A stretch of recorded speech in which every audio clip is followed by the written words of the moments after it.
नमस्ते। स्वागत है आपका स्टोरी हैक्स में। यहाँ हम लाते हैं आपके लिए दिल छूने वाली कहानियाँ, पुराने समय की, नई सोच की और कभी कभी आपके अपने जज्बातों की। आज की कहानी है मुंशी प्रेमचंद की क्रिकेट मैच। आज क्रिकेट मैच में मुझे जितनी निराशा हुई मैं उसे व्यक्त नहीं कर हार सकता। हमारी टीम दुश्मनों से कहीं ज्यादा मजबूत था, मगर हमें हार हुई और वे लोग जीत का डंका बजाते हुए ट्रॉफी उड़ा ले गए। क्यों?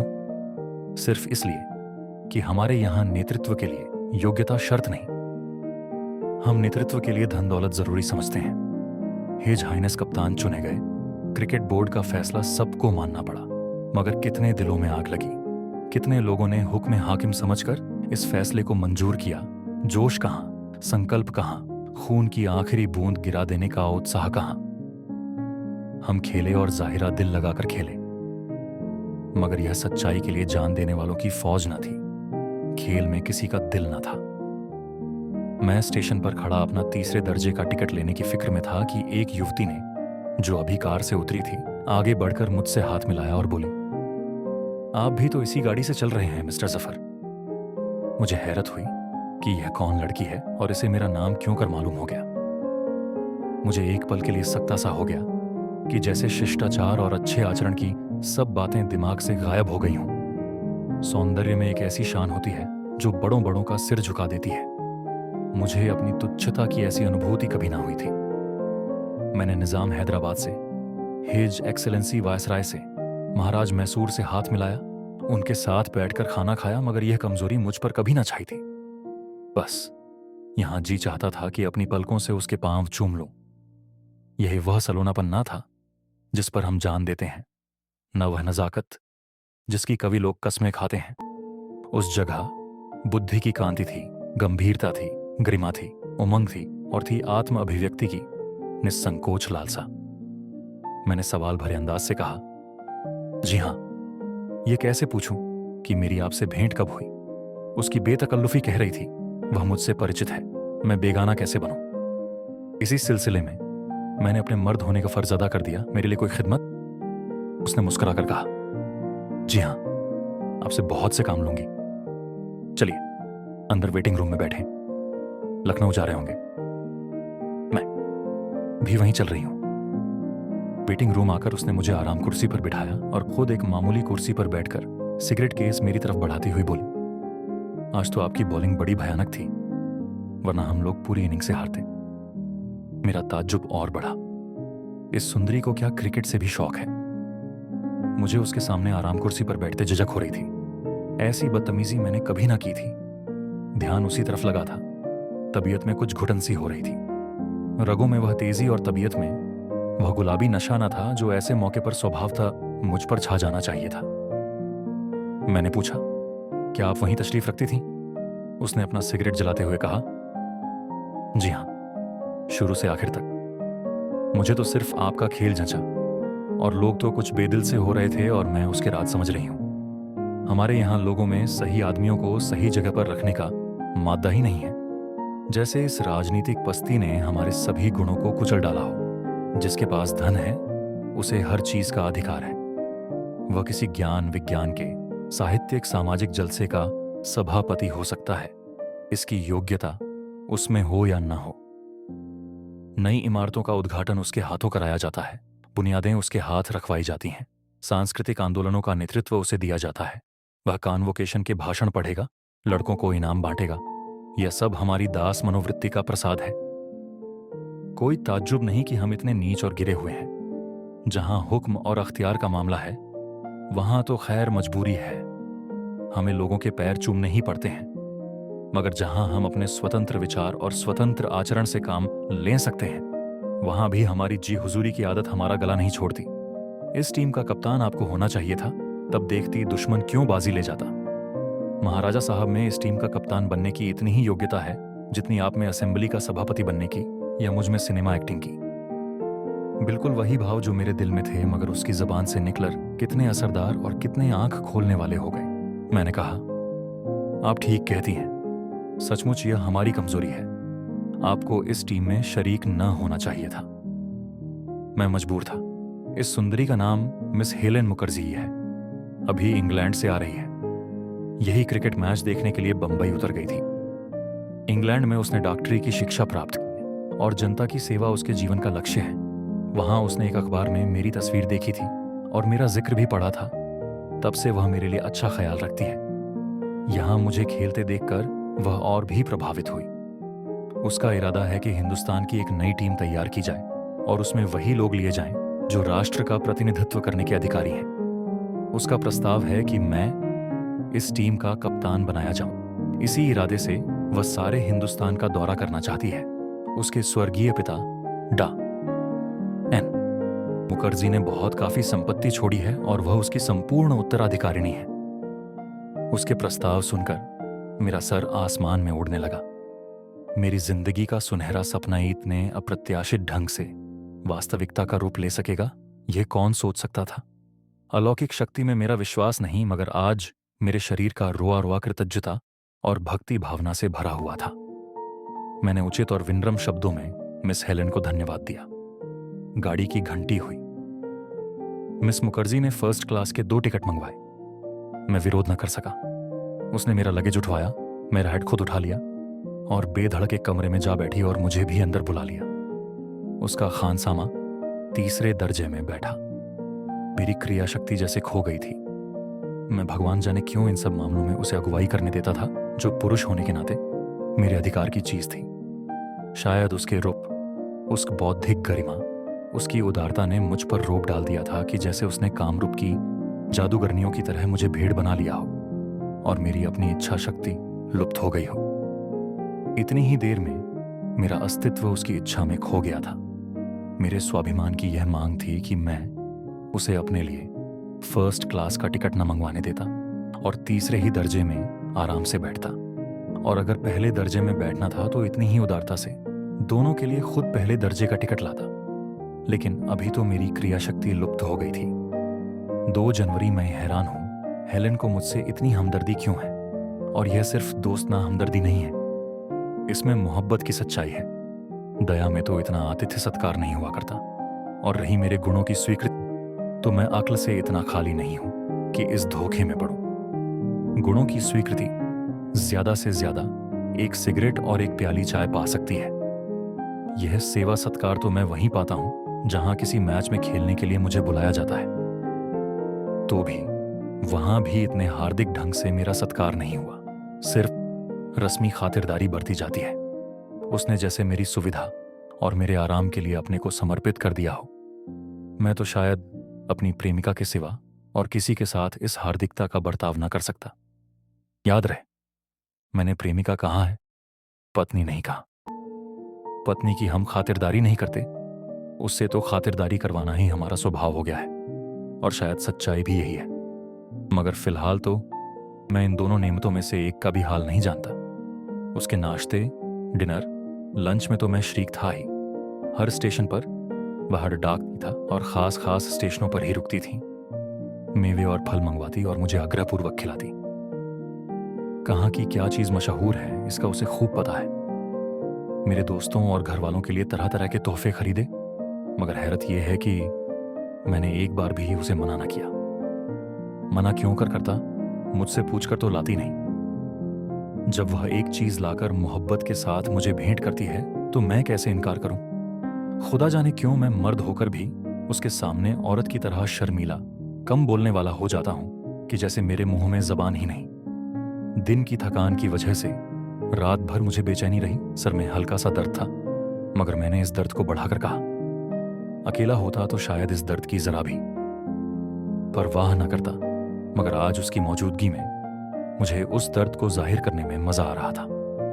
वह मेरे सर में तेल की मालिश करने लगी और मैं खामखाह निढाल हुआ जाता था। मेरी बेचैनी के साथ उसकी परेशानी बढ़ती जाती थी। मुझसे बार बार पूछती अब दर्द कैसा है, और मैं अनमने ढंग से कहता अच्छा हूं। उसकी नाजुक हथेलियों के स्पर्श से मेरे प्राणों में गुदगुदी होती थी। उसका वह आकर्षक चेहरा मेरे सर पर झुका है, उसकी गर्म सांसें मेरे माथे को चूम रही हैं और मैं गोया जन्नत के मजे ले रहा हूं। मेरे दिल में अब उस पर फतेह पाने की ख्वाहिश झकोले ले रही है। मैं चाहता हूं वह मेरे नाज उठाए। मेरी तरफ से कोई ऐसी फैलन ना होनी चाहिए जिससे वह समझ जाए कि मैं उस पर लट्टू हो गया हूं। 24 घंटे के अंदर मेरी मन स्थिति में कैसे यह क्रांति हो जाती है। मैं क्यों कर प्रेम के प्रार्थी से प्रेम का पात्र बन जाता हूं। वह बदस्तूर उसी तल्लीनता से मेरे सिर पर हाथ रखे बैठी हुई है। तब मुझे उस पर रहम आ जाता है और मैं भी उस एहसास से बरी नहीं हूं। मगर इस माशूकी में आज जो लुत्फ आया उस पर आशिकी निछावर है। मोहब्बत करना गुलामी है, मोहब्बत किया जाना बादशाहत। मैंने दया दिखलाते हुए कहा, आपको मेरी वजह से बड़ी तकलीफ हुई। उसने उमक कर कहा, मुझे क्या तकलीफ हुई? आप दर्द से बेचैन थे और मैं बैठी थी। काश ये दर्द मुझे हो जाता। मैं 7वें आसमान पर उड़ जा रहा था। 5 जनवरी कल शाम को हम लखनऊ पहुंच गए। रास्ते में हेलेन से सांस्कृतिक, राजनीतिक और साहित्यिक प्रश्नों पर खूब बातें हुई। ग्रेजुएट तो भगवान की दया से मैं भी हूं और तब से फुर्सत के वक्त किताबें भी देखता ही रहा हूं। विद्वानों की संगत में भी बैठा हूं। लेखन उसके ज्ञान के विस्तार के आगे कदम कदम पर मुझे अपनी हीनता का बोध होता है। हर एक प्रश्न पर उसकी अपनी राय है और मालूम होता है कि उसने छानबीन के बाद वह राय कामय की है। उसके विपरीत मैं उन लोगों में हूं जो हवा के साथ उड़ते हैं, जिनके क्षणिक प्रेरणाएं उलट पुलट कर रख देती हैं। मैं कोशिश करता था कि किसी तरह उस पर अपनी अक्ल का सिक्का जमा दूं, मगर उसके दृष्टिकोण मुझे बेजबान कर देते थे। जब मैंने देखा कि ज्ञान विज्ञान की बातों में मैं उससे ना जीत सकूंगा, तो मैंने एबिसीनिया और इटली की लड़ाई का जिक्र छेड़ दिया, जिस पर मैंने अपनी समझ में बहुत कुछ पढ़ा था। और इंग्लैंड और फ्रांस ने इटली पर दबाव डाला है। उसकी तारीफ में मैंने अपनी वाक शक्ति खर्च कर दी। उसने एक मुस्कुराहट के साथ कहा, आपका यह ख्याल है कि इंग्लैंड और फ्रांस सिर्फ इंसानियत और कमजोर की मदद करने की भावना से प्रभावित हो रहे हैं, तो आपकी गलती है। उनकी साम्राज्य लिप्सा यह नहीं बर्दाश्त कर सकती कि दुनिया की कोई दूसरी ताकत फले फूले। मुसोलिनी वही कर रहा है जो इंग्लैंड ने कितनी ही बार किया है, आज भी कर रहा है। यह सारा बहुरूपियापन सिर्फ एबीसीनिया में व्यावसायिक सुविधाएं प्राप्त करने के लिए है। इंग्लैंड को अपने व्यापार के लिए बाजारों की जरूरत है, अपनी बढ़ी हुई आबादी के लिए जमीन के टुकड़ों की जरूरत है, अपने शिक्षितों के लिए ऊंचे पदों की जरूरत है, तो इटली को क्यों ना हो। इटली जो कुछ कर रहा है ईमानदारी के साथ ऐलानिया कर रहा है। उसने कभी दुनिया के सब लोगों के साथ भाईचारे का डंका नहीं पीटा, कभी शांति का राग नहीं अलापा। वह तो साफ कहता है कि संघर्ष ही जीवन का लक्षण है। मनुष्य की उन्नति लड़ाई ही के जरिए होती है। आदमी के अच्छे गुण लड़ाई के मैदान में ही खुलते हैं। सबकी बराबरी के दृष्टिकोण को वह पागलपन रहता है। वह अपना शुमार भी उन्हें बड़ी कौमों में करता है जिन्हें रंगीन आबादियां पर हुकूमत करने का हक है।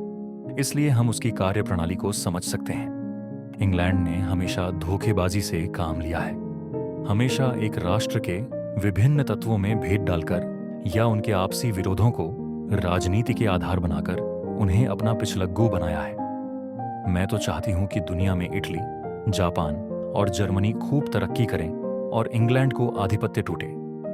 तभी दुनिया में असली जनतंत्र और शांति पैदा होगी। वर्तमान सभ्यता जब तक मिट न जाएगी, दुनिया में शांति का राज्य न होगा।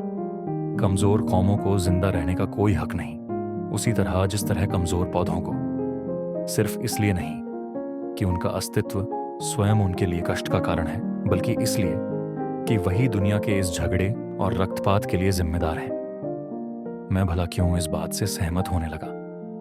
मैंने जवाब तो दिया और इन विचारों को इतने ही जोरदार शब्दों में खंडन भी किया, मगर मैंने देखा कि इस मामले में वह संतुलित बुद्धि से काम नहीं लेना चाहती या नहीं ले सकती। स्टेशन पर उतरते ही मुझे यह फिक्र सवार हुई कि हेलेन का अपना मेहमान कैसे बनाऊं। अगर होटल में ठहराऊं तो भगवान जाने अपने दिल में क्या कहे। अगर अपने घर ले जाऊं तो शर्म मालूम होती है। वहां ऐसी रुचि संपन्न और अमीरों जैसे स्वभाव वाली युवती के लिए सुविधा की क्या सामग्रियां हैं। यह संयोग की बात है कि मैं क्रिकेट अच्छा खेलने लगा और पढ़ना लिखना छोड़ छोड़कर उसी का हो रहा, और एक स्कूल का मास्टर हूं, मगर घर की हालत बदस्तूर है। वही पूरा अंधेरा, टूटा फूटा मकान, तंग गली में वही पुराने रगढंग, वही पूरा ढच्छर। अम्मा तो शायद हेलेन को घर में कदम ही न रखने दें, और यहां तक नौबत ही क्यों आने लगी। हेलेन खुद दरवाजे ही से भागेगी। काश आज अपना मकान होता, सजा संवरा। मैं इस काबिल होता कि हेलेन की मेहमानदारी कर सकता, इससे ज्यादा खुशनसीबी और क्या हो सकती थी, लेकिन बेसरो सामनी का बुरा हो। मैं यही सोच रहा था कि हेलन ने कुल्ली से असबाब उठवाया और बाहर आकर एक टैक्सी बुला ली। मेरे लिए इस टैक्सी में बैठ जाने के सिवा दूसरा चारा क्या बाकी रह गया था। मुझे यकीन है अगर मैं उसे अपने घर ले जाता तो उस बेसरो सामने के बावजूद वह खुश होती। हेलन रुचि संपन्न है मगर नखरेबाज नहीं है। वह हर तरह की आजमाइश और तजुर्बे के लिए तैयार रहती है। हेलेन शायद आजमाइशों को और नागवार तजुर्बों को बुलाती है, मगर मुझ में न ये कल्पना है न वह साहस। उसने जरा गौर से मेरा चेहरा देखा होता तो उसे मालूम हो जाता कि उस पर कितनी शर्मिंदगी और कितनी बेचारगी झलक रही थी। मगर शिष्टाचार का निभा तो जरूरी था। मैंने आपत्ति की। मैं तो आपको अपना मेहमान बनाना चाहता था, मगर आप उल्टा मुझे होटल लिए जा रही हैं। उसने शरारत से कहा, इसीलिए कि आप मेरे काबू से बाहर ना हो जाएं। मेरे लिए इससे ज्यादा खुशी की बात क्या होती कि आपके आतिथ्य सत्कार का आनंद उठाऊं, लेकिन प्रेम ईर्ष्यालु होता है, यह आपको मालूम है। वहां आपके इष्ट मित्र आपके वक्त का बड़ा हिस्सा लेंगे। आपको मुझसे बात करने का वक्त ही ना मिलेगा, और मर्द आमतौर पर कितने बेमुरब्बत और जल्द भूल जाने वाले होते हैं, इसका मुझे अनुभव हो चुका है। मैं तुम्हें एक क्षण के लिए भी अलग नहीं छोड़ सकती। मुझे अपने सामने देखकर तुम मुझे भूलना भी चाहो तो नहीं भूल सकते। मुझे अपनी इस खुशनसीबी पर हैरत ही नहीं, बल्कि ऐसा लगने लगा कि जैसे सपना देख रहा हूं। जिस सुंदरी की एक नजर पर मैं अपने को कुर्बान कर देता, वह इस तरह मुझसे मोहब्बत का इजहार करे। मेरा तो जी चाहता था कि इसी बात पर उनके कदमों को पकड़कर सीने से लगा लूं और आंसुओं से तर कर दूं। होटल में पहुंचे। मेरा कमरा अलग था। खाना हमने साथ खाया और थोड़ी देर तक वहीं हरी हरी घास पर टहलते रहे। खिलाड़ियों को कैसे चुना जाए, यही सवाल था। मेरा जी तो यही चाहता था कि सारी रात उसके साथ टहलता रहूं, लेकिन उसने कहा, आप अब आराम करें, सुबह बहुत काम है। मैं अपने कमरे में जाकर लेट रहा, मगर सारी रात नींद नहीं आई। हेलन का मन अभी तक मेरी आंखों से छिपा हुआ था। हर क्षण वह मेरे लिए पहेली होती जा रही है। 12 जनवरी आज दिन भर लखनऊ के क्रिकेटरों का जमाव रहा। हेलन दीपक थी और पतंगे उसके गिर्द मंडरा रहे थे। यहां से मेरे अलावा 2 लोगों का खेल हेलन को बहुत पसंद आया, ब्रजेंद्र और सादिक।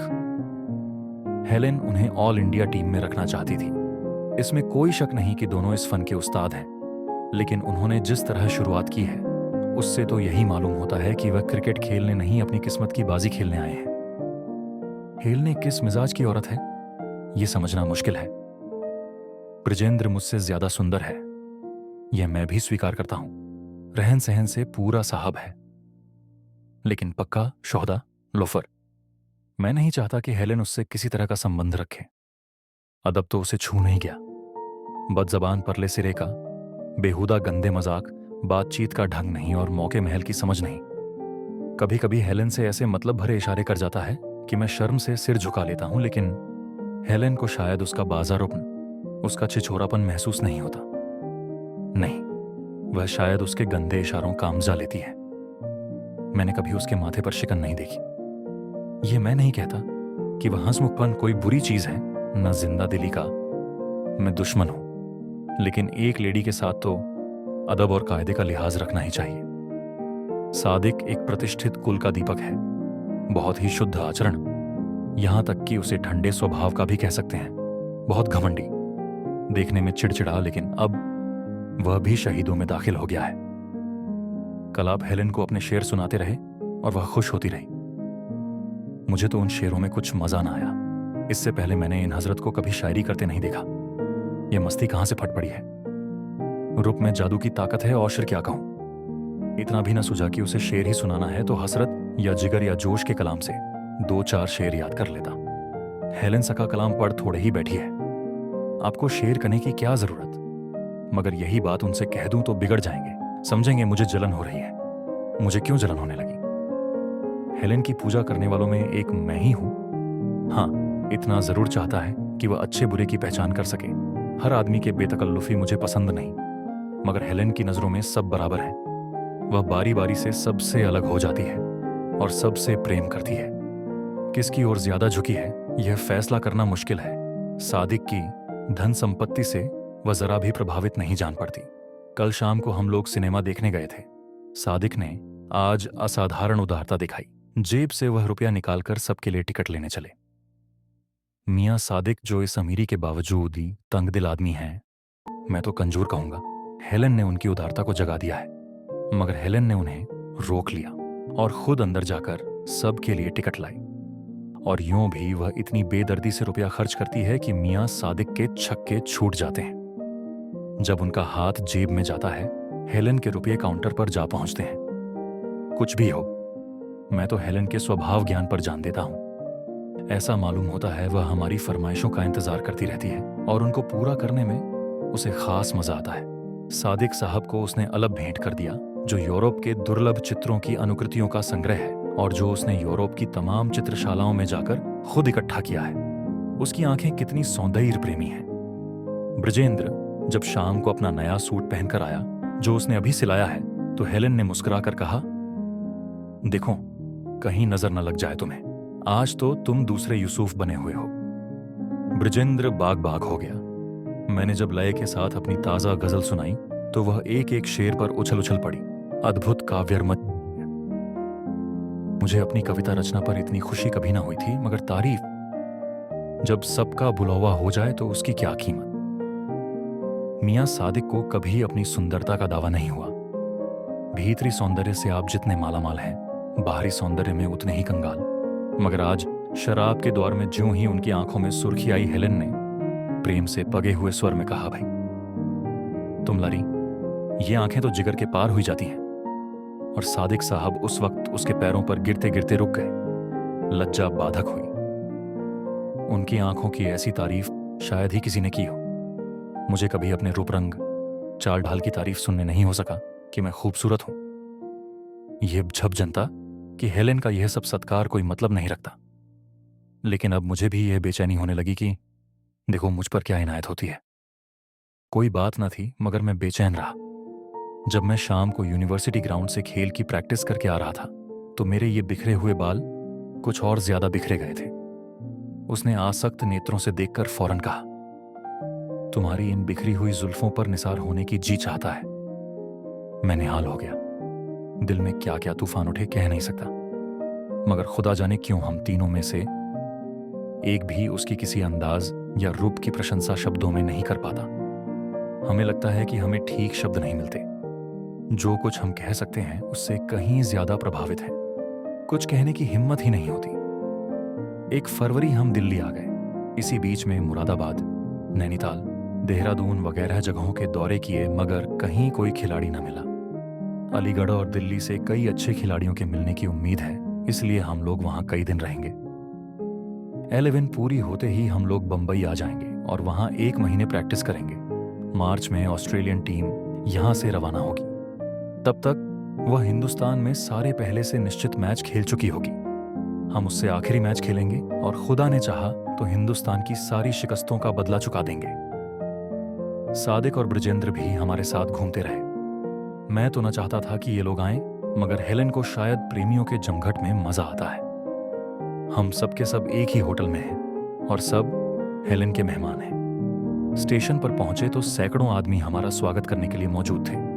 कई औरतें भी थीं, लेकिन हेलन को न मालूम क्यों औरतों से आपत्ति है।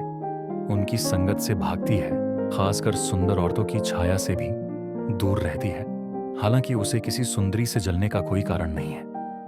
यह मानते हुए भी कि हुस्न उस पर खत्म नहीं हो गया है, उसमें आकर्षण के ऐसे तत्व मौजूद हैं कि कोई परी भी उसके मुकाबले में नहीं खड़ी हो सकती। नक्शिक ही तो सब कुछ नहीं है। रुचि का सौंदर्य, बातचीत का सौंदर्य, अदाओं का सौंदर्य भी तो कोई चीज है। प्रेम उसके दिल में है या नहीं खुदा जाने, लेकिन प्रेम के प्रदर्शन में वह बेजोड़ है। दिलजोई और नाजबरदारी के फन में हम जैसे दिलदारों को भी उसे शर्मिंदा होना पड़ता है। शाम को हम लोग नई दिल्ली की सैर को गए। दिलकश जगह है, खुली हुई सड़कें, जमीन के खूबसूरत टुकड़े, सुहानी रबिशें। उसको बनाने में सरकार ने बेदरेक रुपया खर्च किया है और बेजरूरत। ये रकम रियाया की भलाई पर खर्च की जा सकती थी, मगर इसको क्या कीजिए कि जनसाधारण इसके निर्माण से जितने प्रभावित हैं, उतने अपनी भलाई की किसी योजना से ना होते। आप 10-5 मदरसे ज्यादा खोल देते, या सड़कों की मरम्मत में, या खेती की जांच पड़ताल में इस रुपये को खर्च कर देते। मगर जनता को शान शौकत, धन वैभव से आज भी जितना प्रेम है, उतना आपके रचनात्मक कामों से नहीं है। बादशाह की जो कल्पना उसके रोम रोम में घुल गई है, वह अभी सदियों तक न मिटेगी। बादशाह के लिए शान शौकत जरूरी है, पानी की तरह रुपया बहाना जरूरी है। किफायतशार या कंजूस बादशाह, चाहे वह एक एक पैसा प्रजा की भलाई के लिए खर्च करे, इतना लोकप्रिय नहीं हो सकता। अंग्रेज मनोविज्ञान के पंडित हैं। अंग्रेज ही क्यों, हर एक बादशाह जिसने अपने बाहुबल और अपनी बुद्धि से यह स्थान प्राप्त किया है, स्वभाव मनोविज्ञान का पंडित होता है। इसके बगैर जनता पर उसे अधिकार क्यों कर प्राप्त होता? खैर, यह तो मैंने यूं ही कहा। मुझे ऐसा अंदेशा हो रहा है, शायद हमारी टीम सपना ही रह जाए। अभी से हम लोगों में अनबन रहने लगी है। ब्रजेंद्र कदम कदम पर मेरा विरोध करता है। मैं आम कहूं तो वह अदब दाकर इमली कहेगा, और हेलन को उससे प्रेम है। जिंदगी के कैसे कैसे मीठे सपने देखने लगा था, मगर ब्रजेंद्र, कृतघ्न स्वार्थी ब्रजेंद्र, मेरी जिंदगी तबाह किए डालता है। हम दोनों हेलन के प्रिय पात्र नहीं रह सकते, यह तय बात है।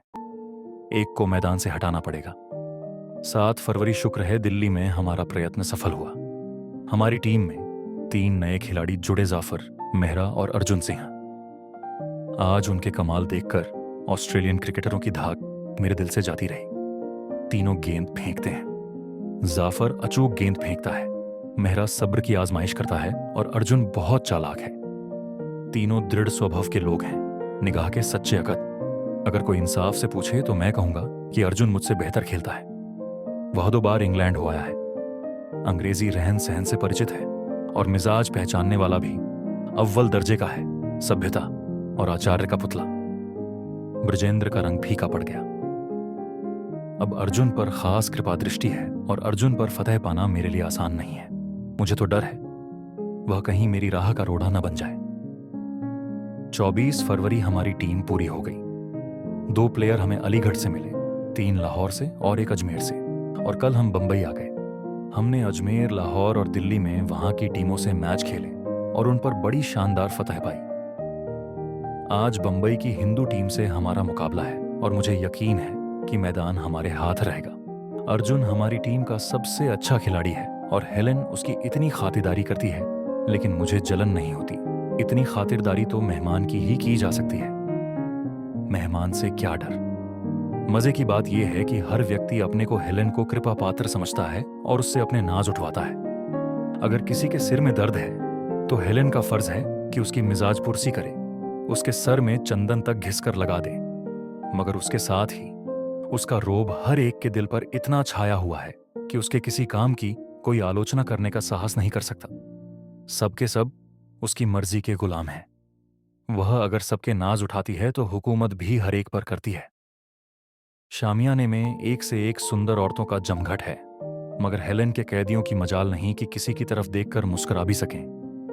हर एक के दिल पर ऐसा डर छाया रहता है कि जैसे वह हर जगह पर मौजूद है। अर्जुन ने एक मिस पर यूं ही कुछ नजर डाली थी। हेलन ने ऐसी प्रलय की आंख से उसे देखा कि सरदार साहब का रंग उड़ गया।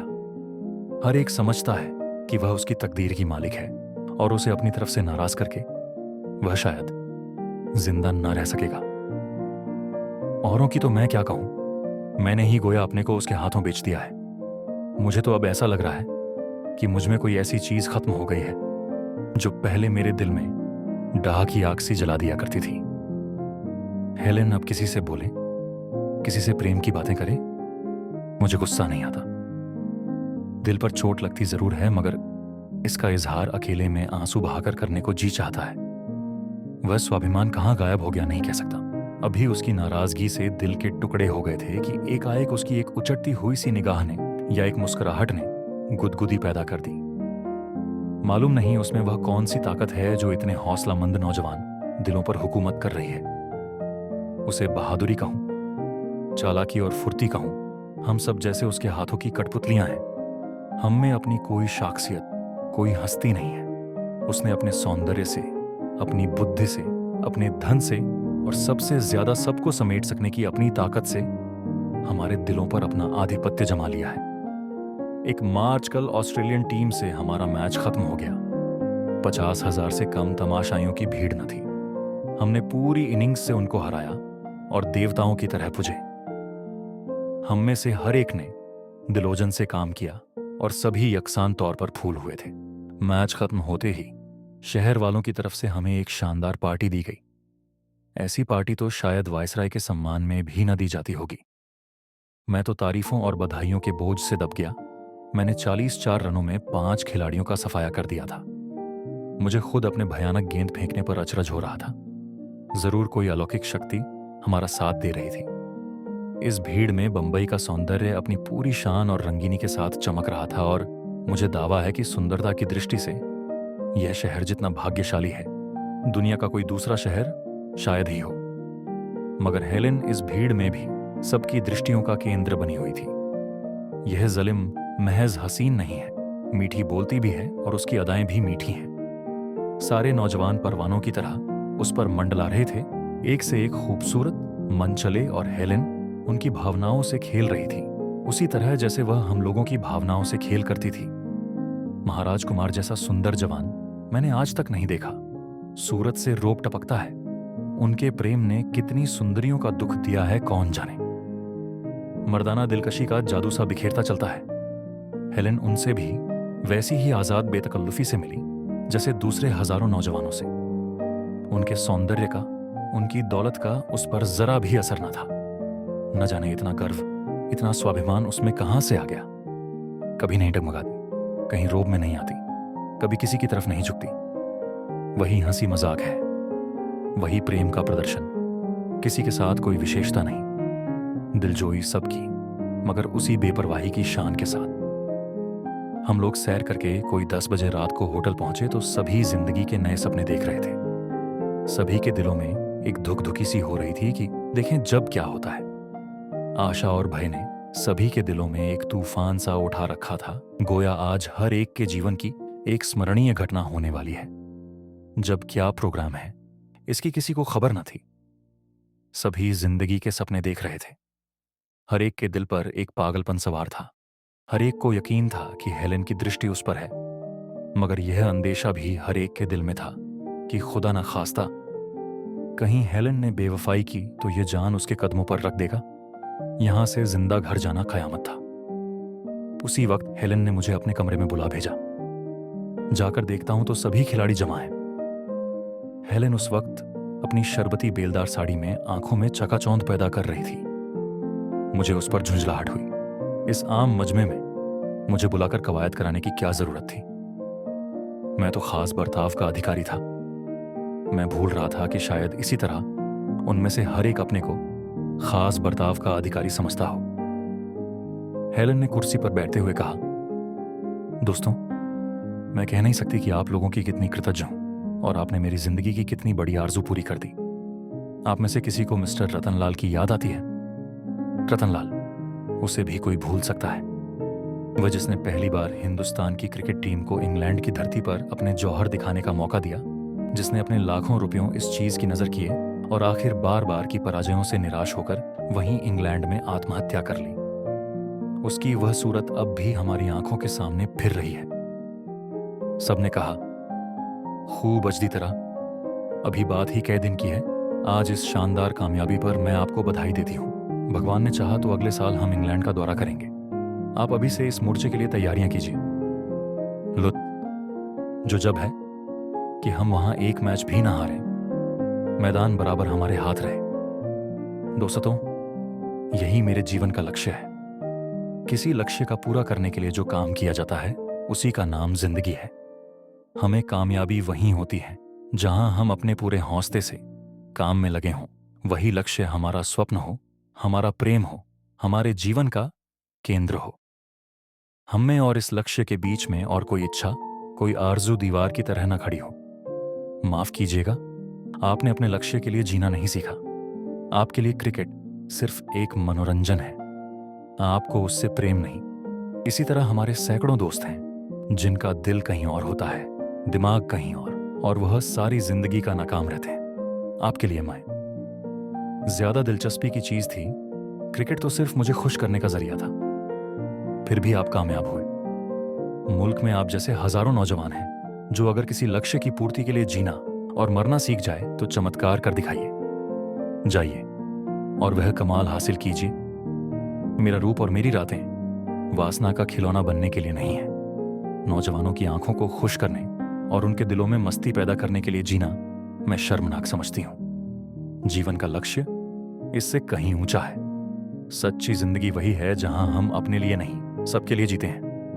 हम सब सिर झुकाए सुनते रहे और झल्लाते रहे। हेलेन कमरे से निकलकर कार पर जा बैठी। उसने अपनी रवानगी का इंतजाम पहले ही कर लिया था, इसके पहले कि हमारे होश हवास सही हों और हम परिस्थिति समझें। वह जा चुकी थी। हम सब हफ्ते भर तक बंबई की गलियों, होटलों, बंगलों की खाक छानते रहे।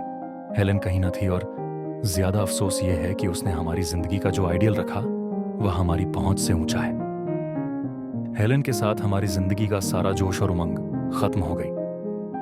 उम्मीद है आपको ये कहानी पसंद आई होगी। ऐसी और कहानियों के लिए जुड़े रहिए स्टोरी हैक्स के साथ। वीडियो अच्छा लगा हो तो लाइक करें, शेयर करें और चैनल को सब्सक्राइब जरूर करें। फिर मिलेंगे एक नई कहानी के साथ। धन्यवाद।